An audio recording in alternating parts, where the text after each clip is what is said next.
We're starting the Maimah V'hinei Porach Mateh Aharon from Tavshin Lamed Gimel, 1973.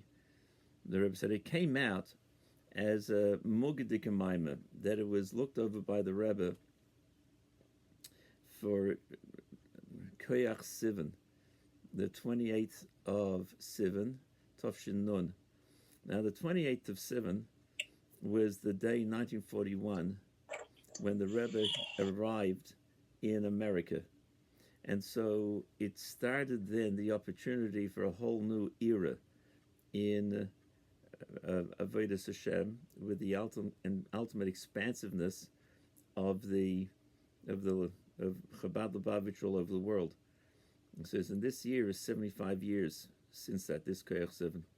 In this Maimah, we're going to see some very, very interesting fundamental principles that the Chassidus lays out, some from the Baal Shem Tov and some from based on Maimarim from the Rebbe Rashab, the fifth Lubavitcher Rebbe, Reb Shalom Dever, and it's based on this posuk in Parshas Porach that's linked into Aaron's stick, but it moves into a very fascinating and fundamental principle of, we live in a world which is extremely limited, a pluralistic world. Everything is very defined with diamonds medaber, an infinite number just about of minerals, of things that are inanimate. Then you'll have plant life, fish, birds, animals, and people, and every person is different. So it's a extremely detailed world that we live in. And we believe in a Hashem that does not have any form. The Hashem, we say, is infinite, unfinite, bligvul. So it's an age-old dilemma. How does an undefined, uninfinite, non-formatted, godly energy, or God, Hashem, be integrated and create this world? So there's a number of approaches. One approach is, well, since he's infinite, he could just do it. And so you have a finite world created from an infinite, unfinite energy being, what we call Hashem. That's one approach. And then if that's the approach, then how in the world do you connect? Is there a connection from this world going back up to this infinite Hashem? And so a more detailed answer is that he formatted a system where there's, from the infinite, it transforms into a finite system. And therefore everything flows through that system. And the inner energy of the system is the attachment to the infinite, which makes it even more wondrous. And it's a very complex flow of energy. So in this Maimah, we're going to discuss that. How is it that things flow from an unfinite, oblique Vol Hashem, into our finite world? And this is not only is a one-time process that Hashem said at the beginning of creation, but it also takes place every year and every month and every day. And the connection between that flow of energy depends on our service to Hashem too. Can we be open to bring down that flow of energy, which ends up being what we need to have in Elam Hazeh? And so the brachas of the Kahanim are bring that down, bring down what we need into our world. So this is part of and we'll see from a dogma example in Nefesh Adam how things work in our individual world as a person, how we have a similar dynamic, and we'll lift that up into all the spiritual worlds. And so it's important to know that we have also these spiritual worlds are a defined structure. Oftentimes we think of spirituality as something floaty. It's not real. It's just a feeling, or it's just a light, or some type of energy that's way out there somewhere in the universe. It's actually, spirituality is extremely very strong, defined, set up structure, non-physical but spiritual. The same way as you find in a person, you could say a strong feeling. A strong feeling doesn't have a physical piece. You can't hold it in your hand, but you hold it in your heart. If it's excitement, if it's happiness, if it's joy, if it's sadness. The same way as attitude or philosophy, an outlook is extremely strong, even though you can't put it in a bottle or look at it on the table. Similarly, you have the spiritual energies of all the angels and all the flow of the different worlds. And the four main worlds are Tzilus, Bria, Yetzir, and Asiya. This is the structure with which Hashem has set up how energy flows from the infinite to the finite, and not just the energy, but then everything that we need. We need Bona Chaim Azayna. We need to have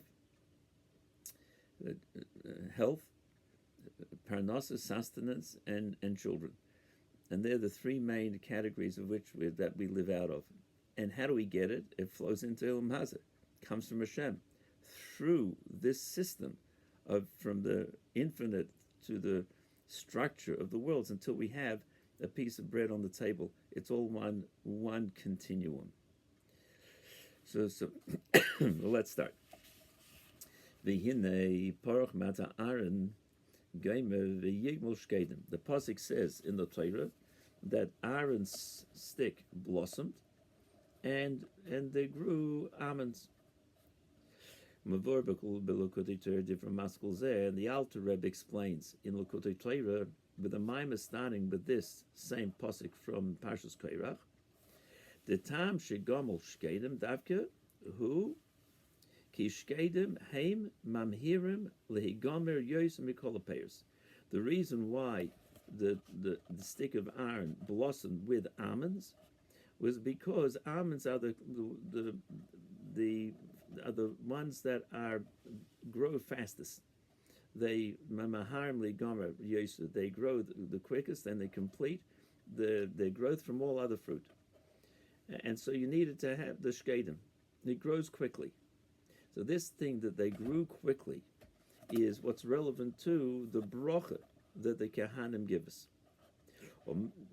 Now, there's a principle that the Alter Rebbe says, and it's based on the Baal Shem Tov also, that every word in Lashon HaKodesh has a deep, deep meaning. Language is a very interesting thing. Language is how we communicate. So let's say we'd get together and make up a language. As long as everybody agrees, then we could get along. We say in English, a chair for something you sit on, and a table that you put stuff on top of. But that's only arbitrary. There's nothing intrinsic about the word chair that means you've got to sit on it.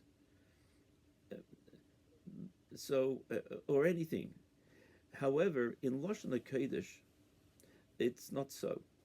It's not just arbitrary in order that we should know how things are, in order to communicate. It's Hashem's language. Now, does Hashem have a voice? No, it's not a voice. But like the same way as when you talk. When you talk, what do you do when you talk? You reveal what's inside of you to somebody else. That's speech. What do you say? Either it's an idea or it's feelings. What's going on inside you, you reveal to someone else. Hashem created the world with speech. What's godly speech? Godly speech is a revelation of energy, a revelation of godly energy, which ends up being our world and all the spiritual worlds. So and it's depicted in a limited format, which is the letters of the Aleph base.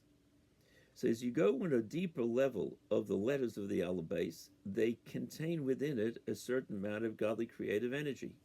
So if you would look at, for example, a goat, and you'd say, okay, what's the inyan of a goat? So in Hebrew, the name is an A's, ayin zayin. If you can go deeper than just the letters, you say, well, there's a certain amount of godly energy. That's an ayin, the shape of an ayin. There's a godly energy, which is the shape of a zayin also, ayin zayin. So you've got these two together, and the ayin first before the zayin. So that now, when you bring that down, bang, you have the soul and you have the body. That's a goat. If you go look at an ox, you're going to see there's a shin energy, a vav energy, and a resh energy in that order. So if you can get into that, then you're going to look through the energy creating process, and you have an ox. I don't know if this is a good example, but you have holograms. A holograph is where the light shines through and it gives a picture of something. Depending on how all the energy and how the computer program works and the light, etc., that's how you have it. Or you got 3D printers. It's not exactly the same, but it's some type of example.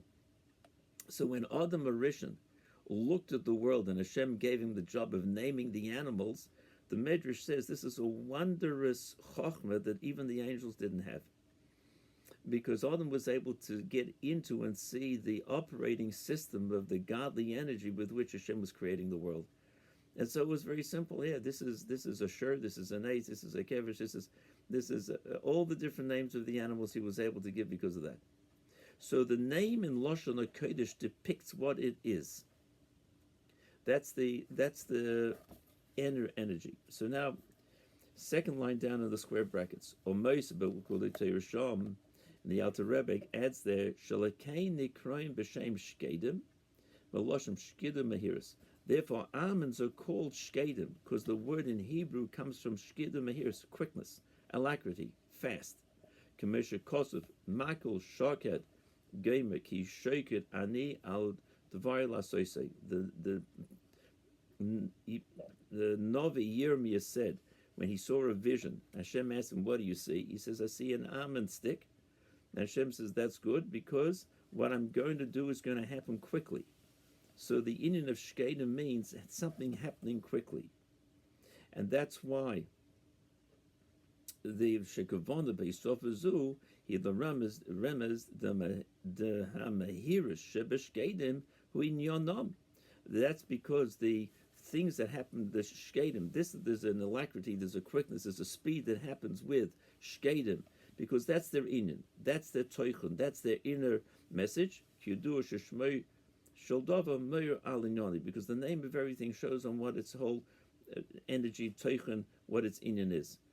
And so Alter Rebbe adds this little piece to say why our ams called shkedim, not only because they grow quickly, because the inyan of shkedim is things happen fast through them. So we're going to see how this fits into the bracha of the Kehanim.